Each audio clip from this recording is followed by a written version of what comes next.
Hey everyone, I'm Shannon Terrell, Senior Writer for Finder.com's share trading and investing channel. And today we are putting two major trading platforms head to head, Robinhood versus Webull. We're going to break down the fees, the features, the feedback, and more. And by the end of this video, you should feel pretty confident about whether an account with either of these brokerages is worth your while. Let's get started.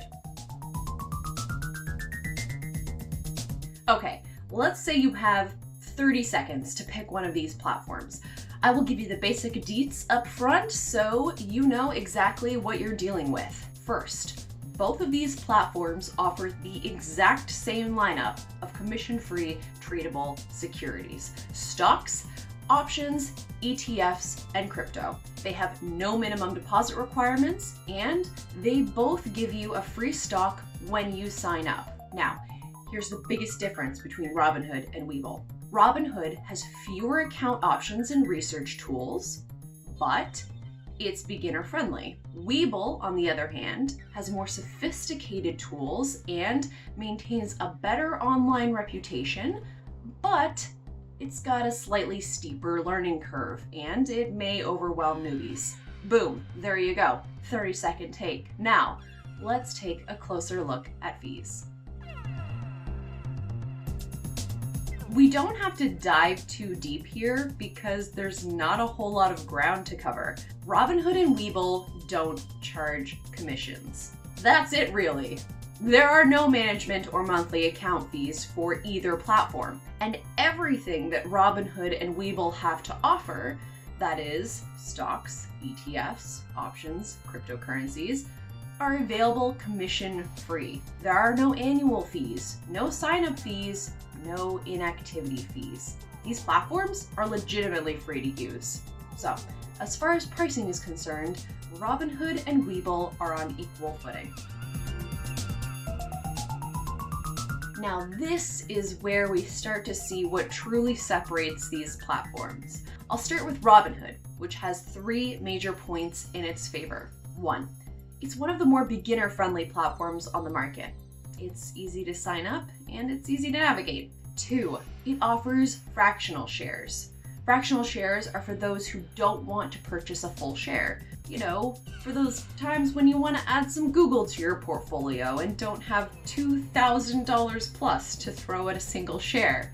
And 3, it offers pre-IPO investing. This feature allows Robinhood traders to buy shares of companies at their IPO price before they go public. It's pretty cool, and Webull doesn't offer it. Speaking of Webull, let's take a look at what this brokerage brings to the table. 1, it has powerful research tools. Webull's research tools include watch lists, charts, international market data, stock screeners, and more.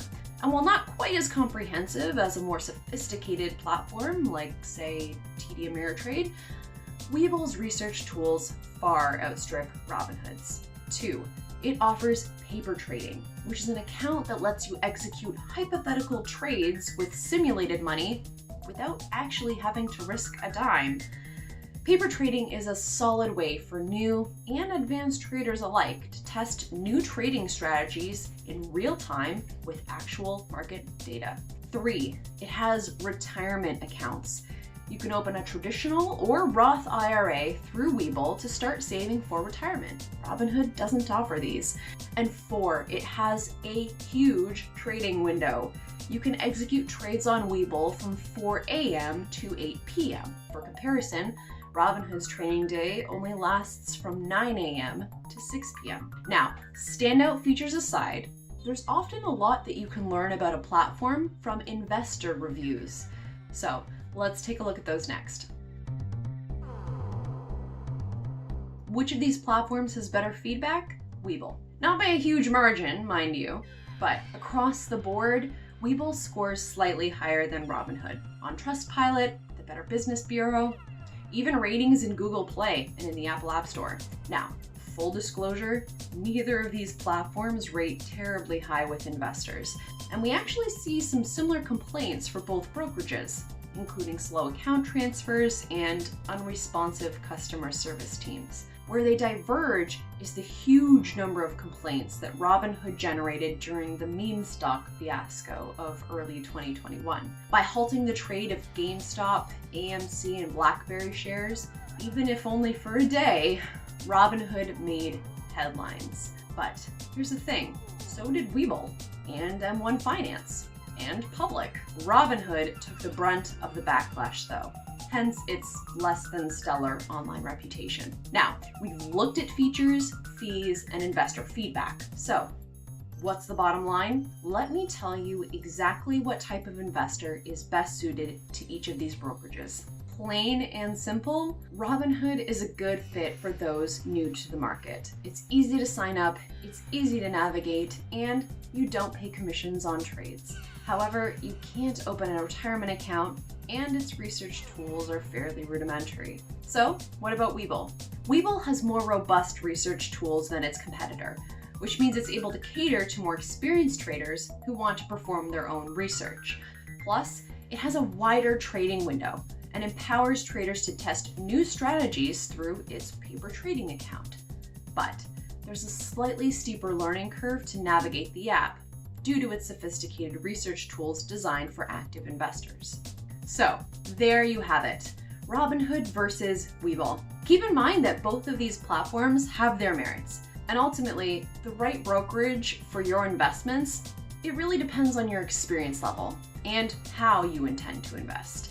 You can take a deeper dive into both with our Robinhood versus Webull page on Finder. It's linked in the description box below. And if you liked this video, hit the subscribe button so that you'll be the first to know when new Finder videos drop. Thanks for watching.